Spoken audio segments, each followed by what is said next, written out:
First, I apologize I couldn't be there in person for some compelling personal circumstances, but I hope to join you tomorrow morning. I think you will be showing my slides.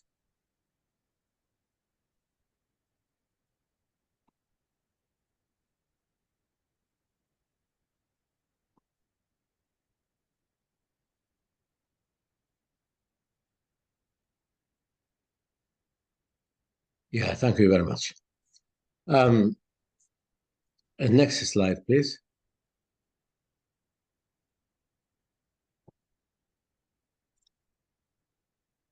Yes, two reports which confirm the slow progress towards achieving sustainable development in Africa. The Africa Sustainable Development Report, which confirmed the slow progress in all SDGs. There are some progress in some countries, but this is the overall picture.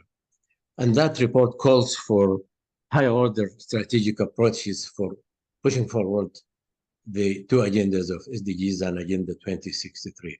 And then again, the assessment of the first 10-year implementation plan for Agenda 2063 showed that, again, only 10 countries achieved 50% of the development targets, and only 11 countries achieved 30% or less.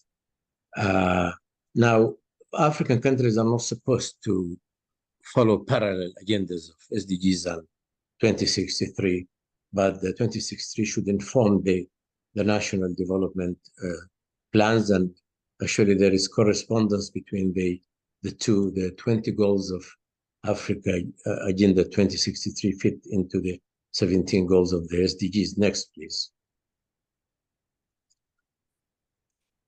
Right. So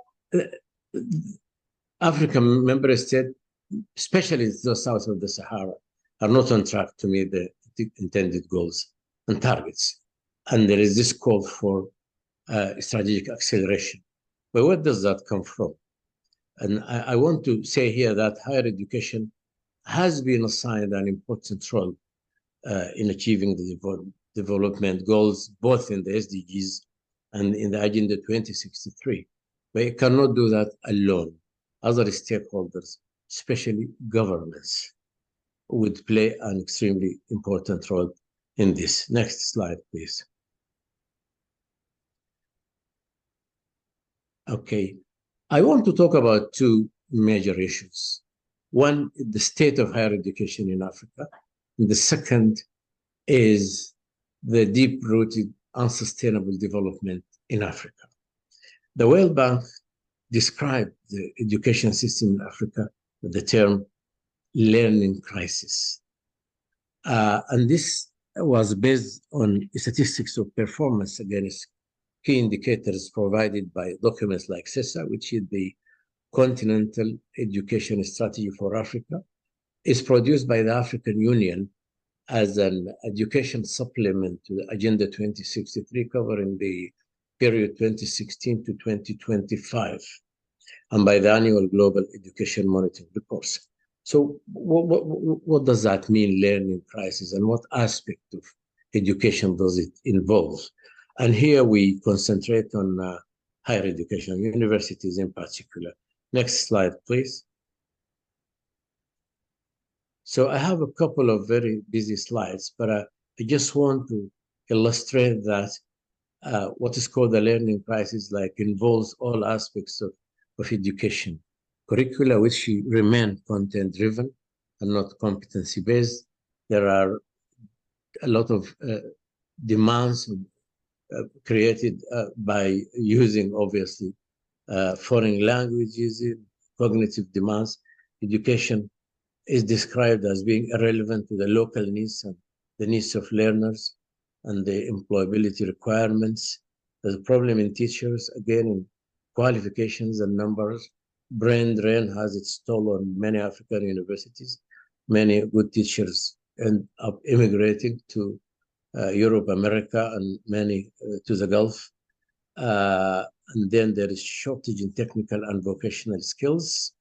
Next slide, please.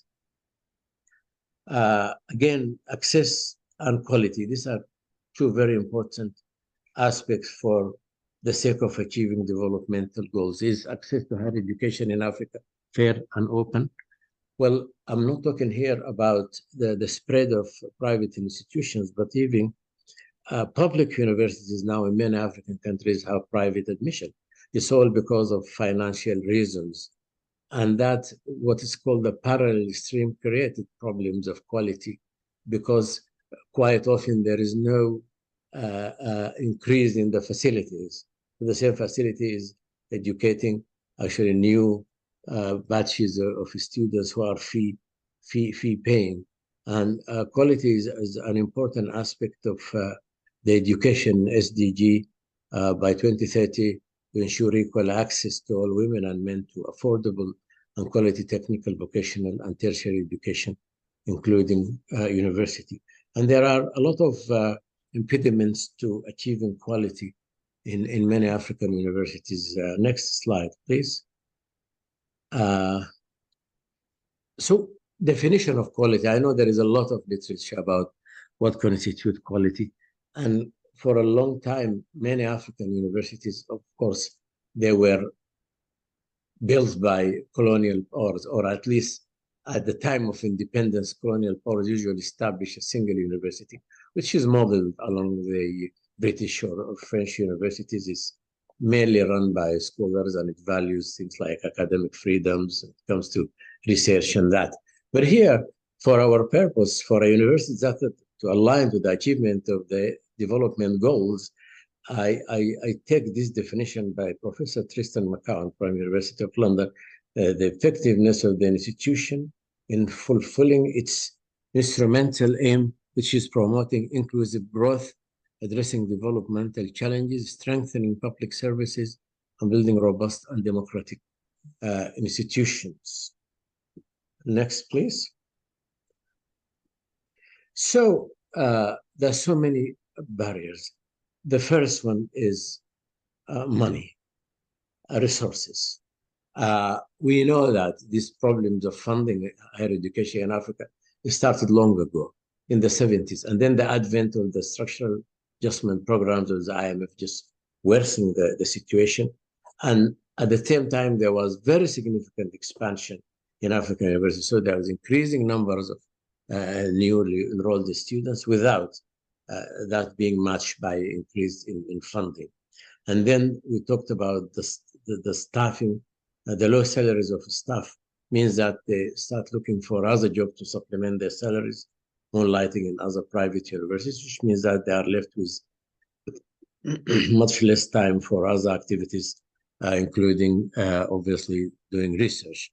The poor facilities, laboratories, libraries, ICT, and so on, and the overcrowding, which affects the pedagogy of teaching as well, because if you are in a big class with so many students, and some of them right at the end of the class without a microphone, and actually I've seen myself in students sometimes as standing at the windows because there are not enough seats for them in the classroom.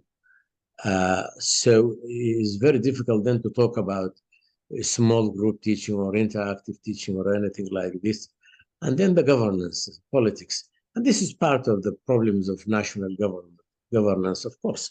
Now, the Association of African Universities, as early as 1972 in Accra, Ghana, called on governments to interfere and to direct universities to actually serve the purposes of development. Governments in Africa have been interfering in universities for different reasons, mostly political reasons, because they look at universities as hotbeds for trouble and political opposition. When they interfere there, they just to make sure that there's no danger coming to them from universities, or sometimes they interfere by appointing their cronies into senior academic and administrative positions, which creates a lot of tension and sometimes open conflict. And then the commercialization, which is again part of attempt by universities to compensate for the decreased public funding. And then poor quality assurance and quality control mechanisms. Next, please. And then there are the other issues. Corruption takes different forms. There's called the diploma mills and selling of certificates and grades. manipulation of exam results.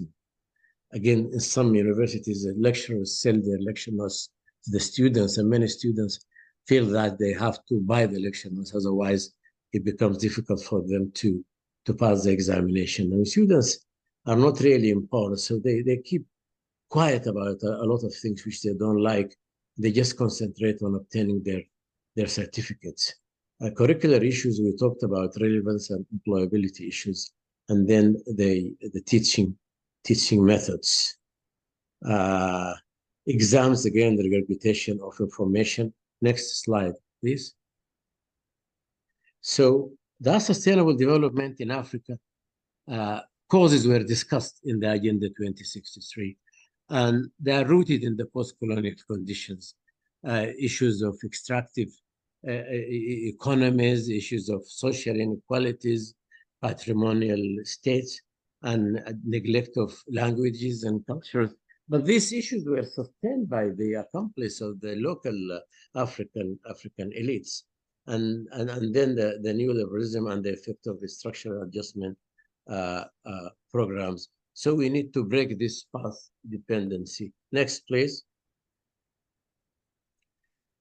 So in 1972, my association, the Association of African Universities, proposed actually for African governments, again, steering universities towards serving development. And that was, again, the theme of our General Conference in Abuja 2009. That was welcomed initially by the World Bank and some governments like Maalim Julius Nyerere of Tanzania, but the issue was eventually sidelined. Now, the advent of SDGs and Agenda 23 theoretically was supposed to give new impetus to this move, but there wasn't much development. Next, please. Right. So, obstacles to the implementation of this development model. Again, funding and support, capacity among staff members who were trained in the traditional Western type model university with certain mindset. And again, it is feared that the excessive engagement of staff members with governments and development agencies will interfere with their main role in the university. Next, please. Okay. Again, the demand for students for certain courses, and then the ranking, university ranking is really skewing the functions of this university. We now have the Times Higher Education Supplement Impact Ranking. Some African universities are making some good success, especially in South Africa, some in Morocco and Ghana. Next, please.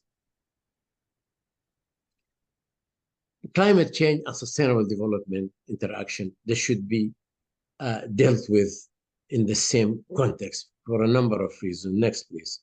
And this has been now endorsed by three important publications: the World Meteorological Association, and the UN Sustainable Development Goals Report, and the AAU Climate Change and Resilient Development document. Next, please. So more barriers to implementing this, challenges for communication. Climate change is a natural science, while sustainable development is dealt with by departments of economics and management.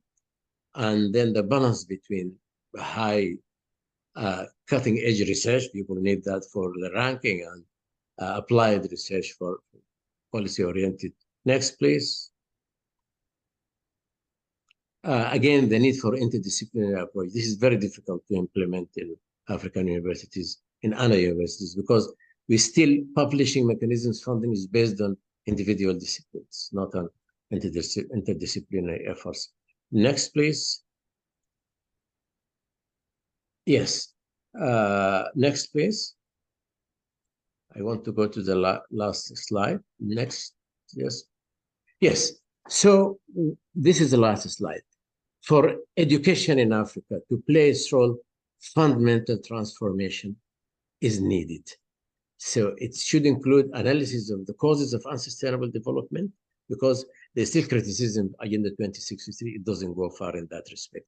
Universities should move to build a broad-based coalition for achieving the development goals. Decolonization of the curriculum. and reorienting the curriculum post-knowledge production towards achieving the development objectives, understanding and responding to the causes of the learning crisis, acquisition of the right skills.